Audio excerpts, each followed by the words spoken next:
بسم اللہ الرحمن الرحیم۔ السلام علیکم۔ سوال آپ کے، جواب آصف علی واصف صاحب کے، اور سنیں گے آپ میری زبانی۔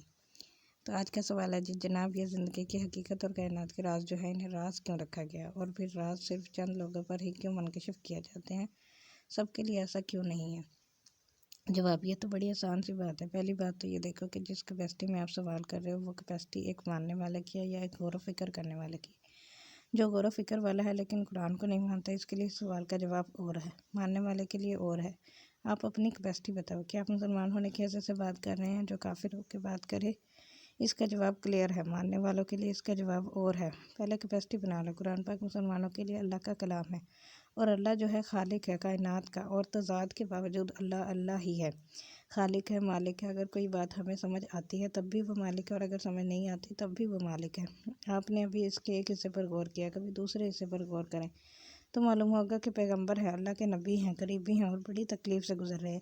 یہ کافروں نے سوال کیا ہے کہ آپ پیغمبر، اگر آپ پیغمبر ہیں تو اتنی تکلیف کس بات کی ہے؟ آپ تو قریب ہیں پھر بھی پیغمبر ہے، آپ کنویں میں گر گئے ہیں، جیل جانا ہوا پھر بھی پیغمبر ہیں، درد ہو گیا پھر بھی پیغمبر ہے، بیمار ہو گئے، جسم میں کیڑے پڑ گئے پھر بھی پیغمبر ہے۔ کبھی کسی پیغمبر نے گلہ نہیں کیا، کسی پیغمبر نے کبھی استعفیٰ نہیں دیا۔ یہ خاص راز ہے۔ اس طرح جو شہد ہیں وہ اللہ کی راہ میں مر جاتے ہیں اور تسلیم کرتے جا رہے ہیں، انہوں نے کبھی کچھ نہیں کہا، گلہ نہیں کیا۔ گلہ ہے صرف دیکھنے والے کا، اور اگر دیکھنے والا اس خیال سے وابستہ نہ ہو تو اس کو گلہ ہی رہے گا۔ اس لیے جب اللہ کریم کی بات دیکھتے ہیں تو اللہ تعالیٰ نے کہا ہے کہ میں قادر مطلق ہوں، میرے اختیار سے کسی کے باہر جانے کا سوال ہی پیدا نہیں ہوتا۔ لیکن اس شیطان نے اللہ کا کہنا نہیں مانا۔ اب سوچو کہ اگر شیطان نے نہیں کہنا مانا تو پھر ہمیں بتانے کی کیا ضرورت ہے؟ کیا وہ اللہ کے قبضہ قدرت سے باہر ہے جس نے نہیں مانا؟ یہ راز بعد میں سمجھ آئے گا۔ آپ یہ دیکھو کہ زمین کے اندر سونا ہے، مٹی کے اندر ایک اور ہے، اس کے بعد آپ اس اور کو پروسیس کرتے ہو، اور پھر آپ اس کو فرناس میں لے جاتے ہو، میلٹ کرتے ہو، پھر جا کے سونا نکلتا ہے۔ یہ جو سونا ہے جب اور کی حالت میں ہوتا ہے، ایک راز ہوتا ہے، اس وقت آپ اسے نہیں پہچان سکتے۔ کائنات کے راز کو دریافت کرنے کے لیے، راز سے متعلق سوالات کے جواب لینے کے لیے سب سے پہلے اپنے وجود کا راز دریافت کرو۔ آپ کی آنکھ کے اندر ایک چیز موجود ہے، اس کا نام ہے بینائی، اور وہ تمہیں نظر نہیں آئی آج تک۔ اس کو پہچانو۔ تمہارے جسم میں جو وہ جان ہے وہ کہاں ہے، وہ کیا ہے تمہارے اپنے پاس؟ جو روح ہے وہ کہاں پر ہے، اس کو پہچانو۔ یہ جو گویائی ہے یہ کدھر سے آتی ہے اور کہاں چلی جاتی ہے، اس کو پہچانو۔ تمہارے پاس روز روشن کی طرح خیال ہے، خیال آتا ہے، خیال جاتا ہے، خیال جاتا ہے، خیال چھپتا ہے، اس کو پہچانو۔ یہ کیا ہے؟ اچانک خیال آ گیا، اچانک غم آ گیا، اچانک خوشی آ گئی، اچانک آنسو آنے شروع ہو گیا، اچانک مسکراہٹ آ گئی، کیا آ گیا؟ یہ سب کیا ہے؟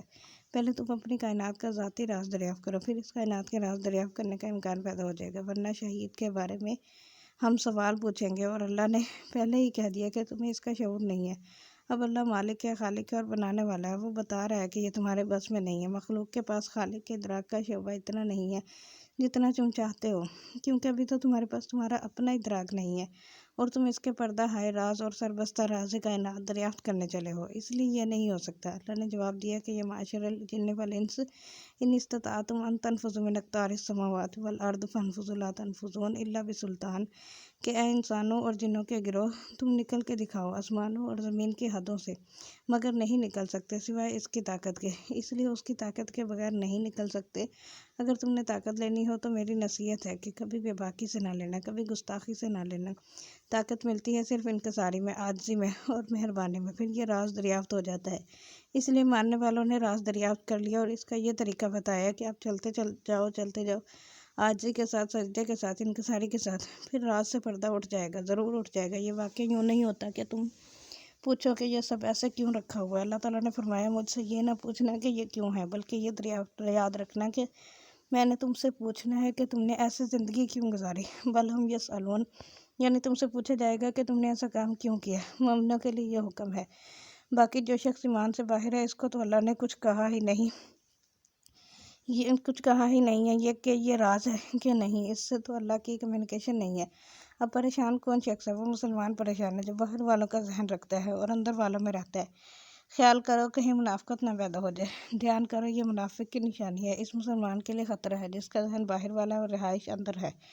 یہی پرابلم ہے آپ کی قوم کی، آپ کے مسلمان ملکوں کی اور آپ کی ملت کی۔ آپ رہتے اندر اور خیال باہر والا ہے، دقت یہاں ہو رہی ہے، ورنہ تم جو اندر رہنے والے ہو تو جواب ہو اس سوال کا۔ یہ جو شخص سوال کر رہا ہے تمہیں تو اس سوال کا جواب ہو، اس لیے تم اپنے آپ کو دیکھو، پہلے اپنے مقام کا تعین کرو۔ جب تک اپنے مقام کا تعین نہ ہوگا اس سوال کا جواب، دوسرے سوالوں کا جواب، عاقبت کا جواب اور حساب کتاب کا جواب نہیں ملے گا۔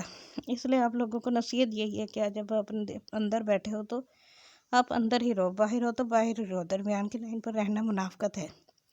یہ منافقت کی لائن ہے، اس سے بڑی تباہی ہو سکتی ہے، بڑا خطرہ ہو سکتا ہے۔ اس لیے درویش کہا کرتے ہیں کہ ممکن ہے کہ کافروں کو اللہ معاف کر دے، ممکن ہے مسلمانوں کو معاف کر دے، لیکن یہ ممکن نہیں کہ اللہ منافق کو معاف کر دے، یہ بات ناممکن ہے۔ آپ لوگ ذرا غور سے دیکھو کہ مسلمان ہونے کی حیثیت سے کیا یہ سوال بنتا ہے کہ نہیں بنتا ہے۔ اس بات کو پہچانا جائے پھر جواب سمجھ آ جائے گا۔